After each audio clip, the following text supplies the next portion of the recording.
Hi guys, how are you? Welcome to this video. We are going to be sharing about the Emperor Constantine and how he changed Christianity forever since he was the emperor, yes, in the around the year 300 after Christ in the Roman Empire.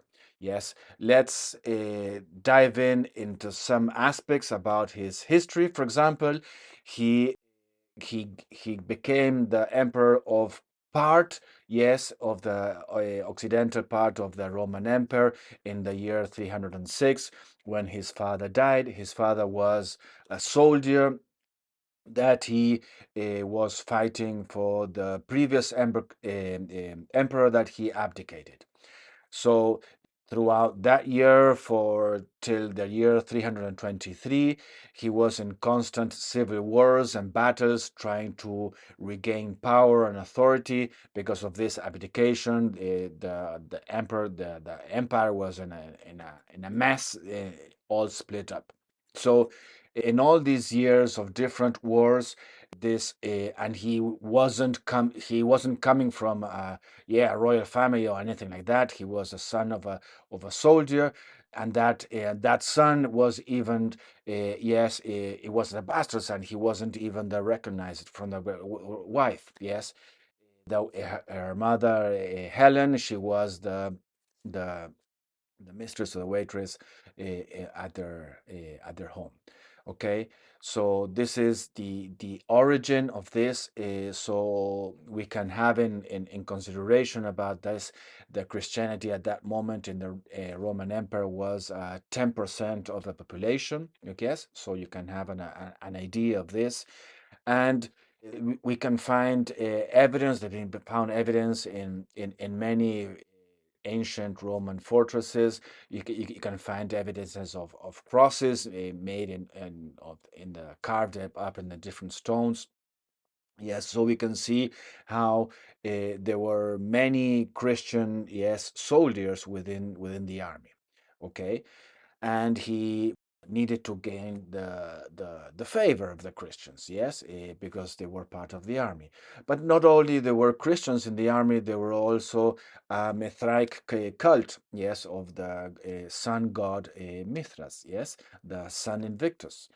This was another practice, and there's also found also carvings of this sun god in the same fortress where they found the cross. So you have both things living together at the same moment. And you can see, for example, in this image, how this carving with these holes, and they put behind these different holes different candle lights, and this gave it that yellow glow behind the head of this sun god. Yes, and this image, this glow, we can see even today. Yes, the influence of this with the glow, with the yellow circle behind the different paintings of the different saints. Yes, that glow, and that comes this from this God and this concept. Yes, from this state. Okay, so we have all these wars, all these struggles, and the Mithraic religion really was started around the year 60 DC. Yes, and it started growing up. It was a secret cult. Yes, that's why there's not much known about this cult um, openly. Yes, but there's been many Christian churches have been built up over the temples or over different places where the Mithraic cult was developed. Okay, and we can see that this sun god, as we shared in a previous video, a characteristic of this sun god, yes, is that he gains strength, or he was birthed, yes, around the solstice of winter. Yes, this is because the nights stop increasing in time, and from there on the days started to gain, yes, in length and period of time. And in this moment also is when the sun starts prevailing over winter. Yes, and this moment we can see this particular moment, very strong throughout the countries that worship the sun. Yes, because of the movement of the sun in the horizon, it gets to its peak and then it comes back, and he starts gaining again its strength. And then when spring comes and life and they're the food, yes, because the biggest problem of winter was not just the cold and the death and all those kind of problems and sickness that comes with winter, but also the lack of food. We have to store food for many months to be able to survive the winter. So there was this was a moment where most of the cultures had their biggest feasts or the biggest celebrations or things because they wanted that that provision of that security, or they wanted to give strength back to the sun so he can gain that strength. And the birthday of the Mithra god is the 25th of December. Yes, you heard right. That's the birthday of this sun god. And it's not a coincidence that they determined that the birth of Jesus Christ was also in this day. And this was determined by, in this time, yes, a period of time where Constantine was emperor. And let me give you a parenthesis before this. There's a thing that the Roman culture did, yes, even centuries before this. They did, when they were conquering new lands, new people, they did a spiritual warfare. Yes, they started worshiping the god of the people that they wanted to conquer even before they went with the army. Okay, so they started to gain the favor of that god and establish that they will continue worshiping that god, so that god doesn't have to fight against the Romans. Yes, no, now there's no need to that god to fight against the Romans because they also worshipped him. Yes, so in this way they did this spiritual warfare, and you can see this very particularly with the Greek, yes, gods, with all their very complex and very worked up, yes, spiritual understanding of different deities and gods. Yes, so they literally got exactly the same things, the same gods, the same characteristics, attributes, the same beliefs. Everything is the same. Yes, who is married with who's the same. Everything is exactly the same, but they changed the names. Yes, that's the only thing that they did, and they gained the favor of that gods. Yes, so that's why when you see a Greek god, you have the Greek god and with a Roman name. Yes, it's the same thing. So this thing happened, and it's the way, it's part of their culture, and that part of their culture has been embedded also into Christianity. Yes, because when the date of Jesus was determined by the bishops, they said it the best date possible is to make it coincide with the birth of Mithra. Yes, because there's no way to know when he was born. Yes, that was what they were saying. So there was also a celebration. There was a Saturnalia. We prepared a video about this, the birth of Jesus Christ and Christmas, that you can maybe dive into to get more in depth about all this. But the whole idea that was determined by these early Christians at this moment under the influence of Constantine was that to make this merge, this syncretism between, yes, the both religions, yes, the Mithra and Jesus. Yes, they're trying to make it easier even for them to convert. Yes, because it's kind of the same thing. We celebrate this kind of the same things. So it's a very particular thing that has been kind of injected into the Roman Christianity at that moment. Okay. Then we have another historic moment, the Edict of Milan. This was agreed with the other emperor of the other half of the Roman Empire, and they determined that they will end the persecution of the Christians. They will return all the belongings, the buildings, the whatever that they have been seized, and that they will stop the pagan state, yes, practice, yes, everything that has been coming from the state. It's really later on in the year 391 that the next emperor established as the Roman emperor is Christian. Yes, that comes later on, but at this moment in the 313, it they established that they are not pagan. Yes, and they stop persecuting the church. So this opened a new chapter, yes, of Christianity, of all the different teachers and bishops that were at the moment. They were now welcomed and recognized in the emperor's court.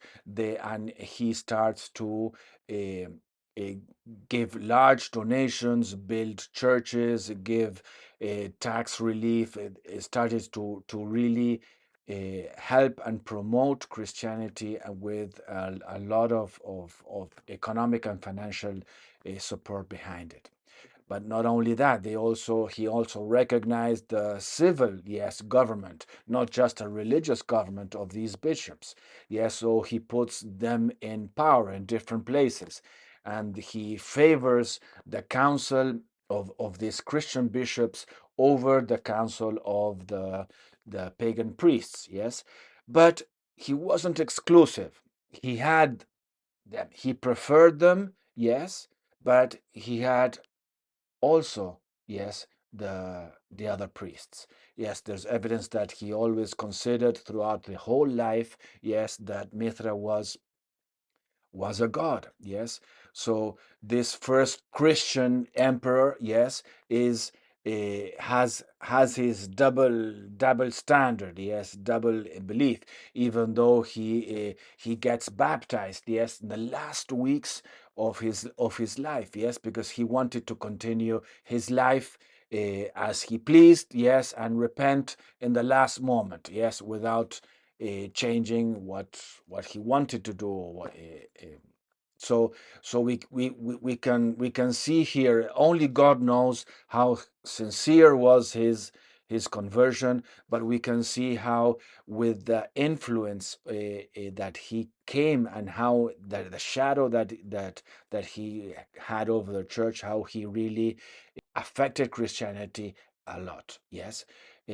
Another thing that also happened since this edict is that they started persecuting other religions. For example, the Jews were persecuted. Yes, and please have this in mind. We'll later on check on this. Yes, and he also started to rename the different temples. Yes, this is no longer the temple of Saturn. This image is not only Saturn. Now we name this one Saint Peter. Yes, and they start to rename and to regain kind of control of the different pagan temples and establishments. Some of them they were torn down, but on the same place they lifted up a church.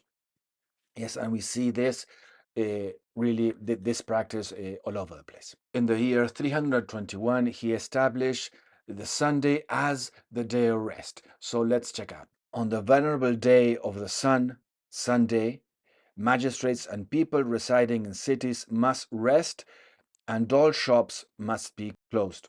We don't see any Christian reference. We see the venerable day of the sun.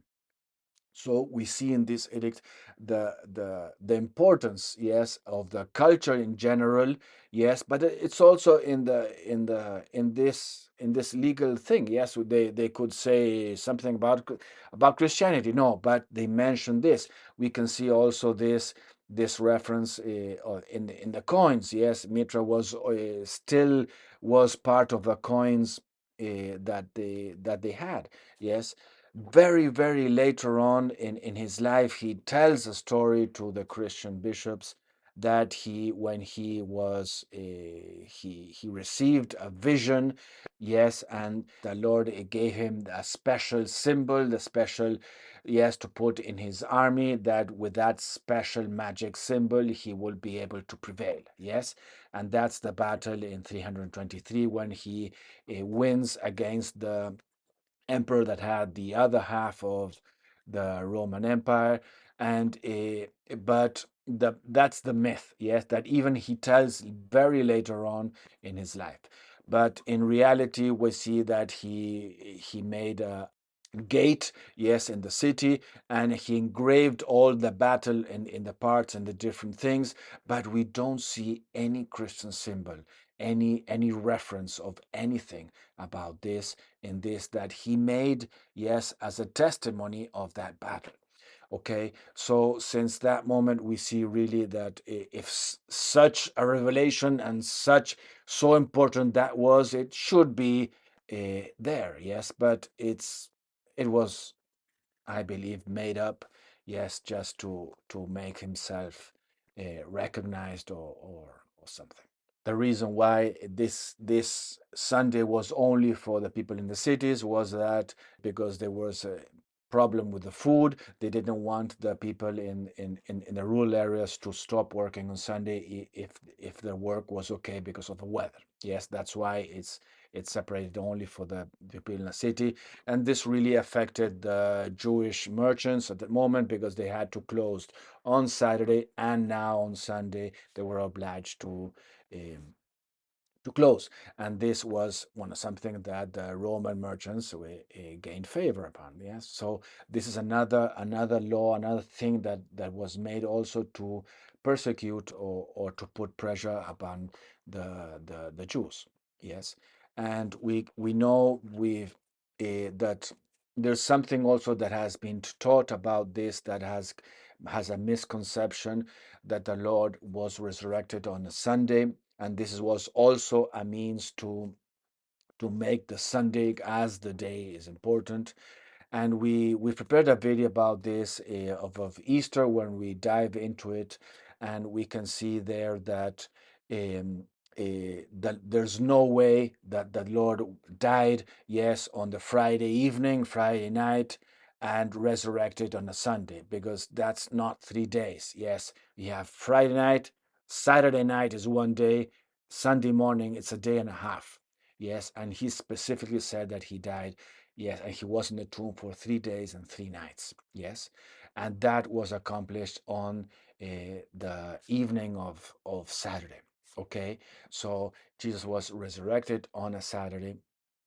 Yes, because he is, yes, the Lord of the Shabbat, of the day of rest, as he himself said.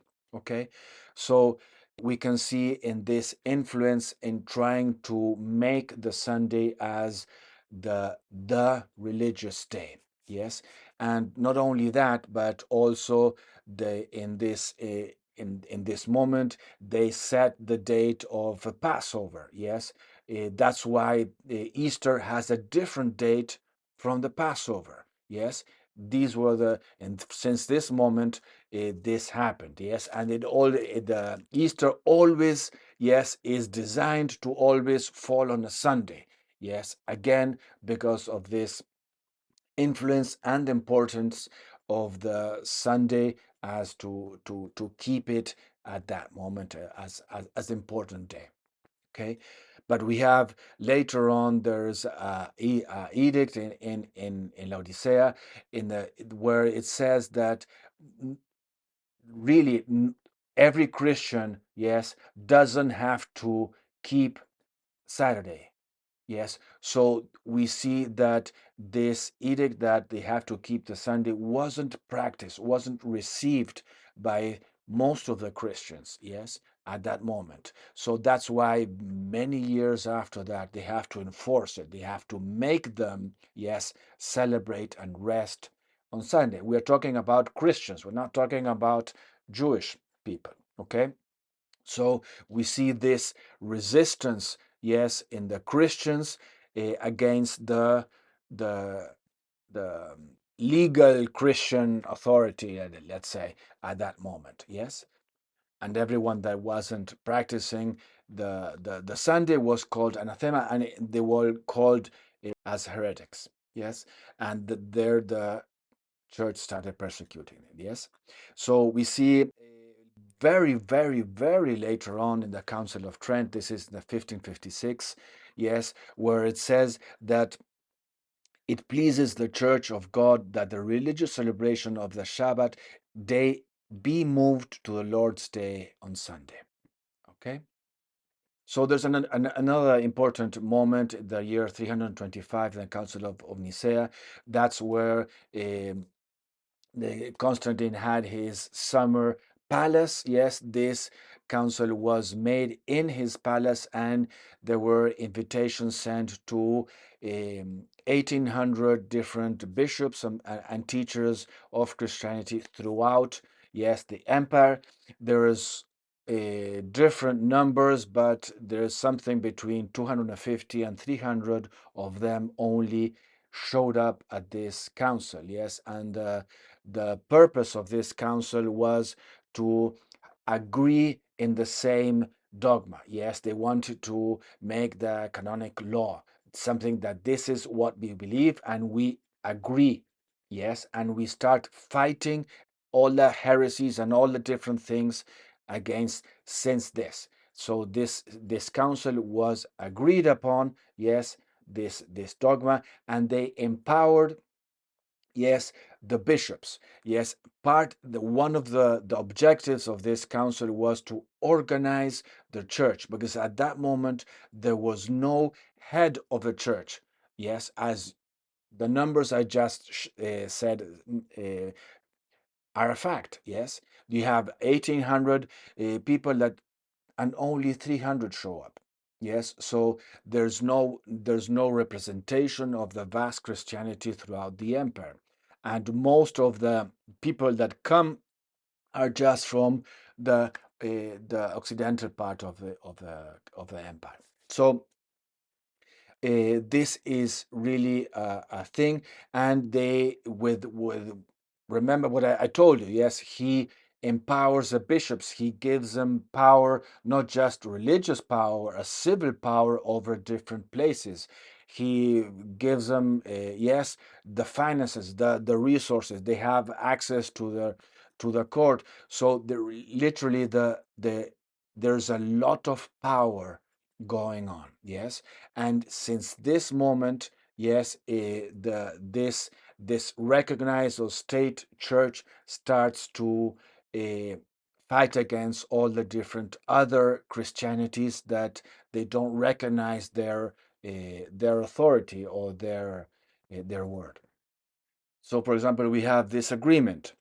We also send you the good news of the arrangement concerning Holy Easter, that is, the response to your prayers. This question has also been resolved. All the brothers of the East who have followed the Jewish practice until now will from now on observe the custom of the Romans, and of yourselves, and all of you who have celebrated Easter with you since ancient times.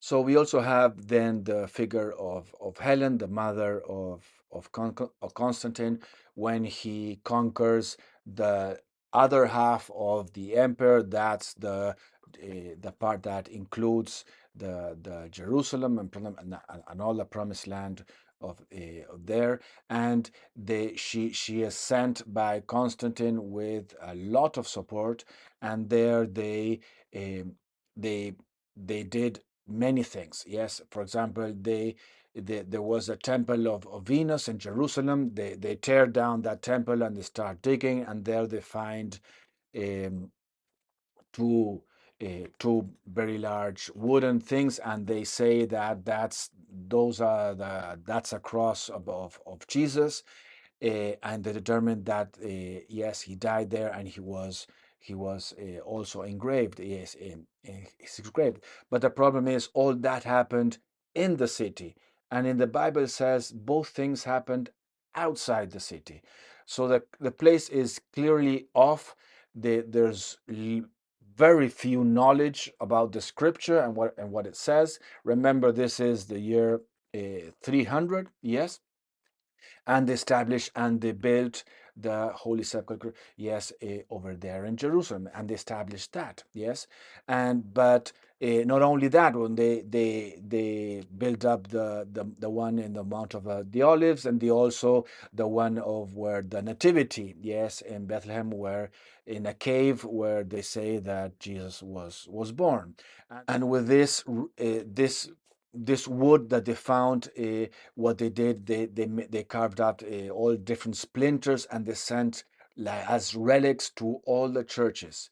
Yes, or many churches. I don't know if all of them, but and with this, they start something that we can see the influence of all the relics and the important things. She also finds the three wise men that it doesn't even say there were three, yes, in the Bible, but uh, they find his bodies, and they and send the skeletons also to different different churches. So there's all the relic things and the importance of the bones and things really start here at this moment.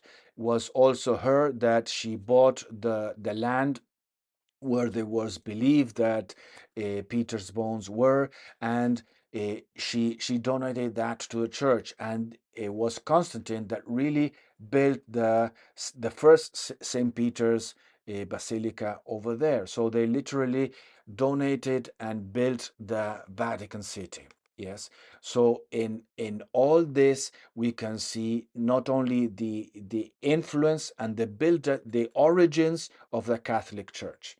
Yes, not just in the property, but in their beliefs, with all the relics and the bones and the culture, to everything that has to do with that really starts at this moment. Before that, the church didn't have any head. Yes, there were teachers of different places, and that was it. Yes, but there wasn't one head. And that was the purpose, yes, of the Nicaea Council. We want to organize the church and have one. We don't, this is a mess. It's too many things. Yes, we don't have control over all this. Yes. So they really established the pyramidal, yes, reference with all the bishops and the laws and the different things that they had to comply with, and they started persecuting, yes, all the ones that they called heresies and didn't believe or recognize their authority or their teachings. Yes. So we see at this moment really the start of everything that is the Catholic Church that we know today. So as you can see, there's many things that started at this point, in this moment.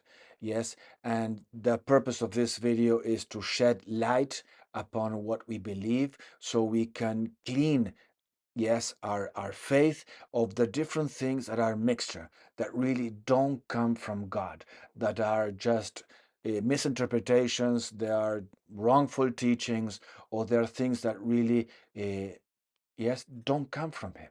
Yes. So the purpose of this is to really that we can embrace not tradition, yes, because we have centuries of this tradition, but to embrace the truth, embrace Christ. Yes, embrace what really comes from God, and really uh, push away everything that is mixture, everything that has nothing to do with our belief, with our Christianity. We have nothing to do with Mithra. We have nothing to do with all these pagan things that are really embedded, yes, into what we even know as Christian today.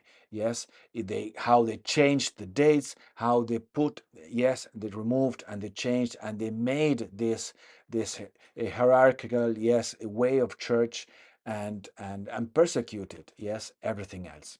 So let's embrace light. Let's not embrace the traditions.